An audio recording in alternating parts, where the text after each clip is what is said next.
أولا استخدام العنف المفرط في مواجهة شعوب مسالمة عندما تطالب بحقها أمر مرفوض، لا الشرع الإلهي يبيحه ولا القوانين الدولية الإنسانية.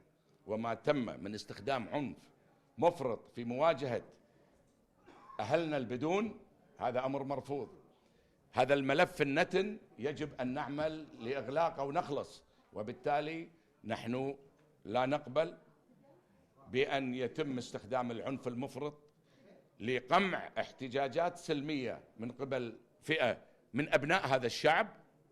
إذا كان التاريخ ظلمهم فهناك وسائل مشروعة لهم ولدى الدولة وسائلها القانونية لطي هذا الملف وإعطاء كل ذي حق حقه.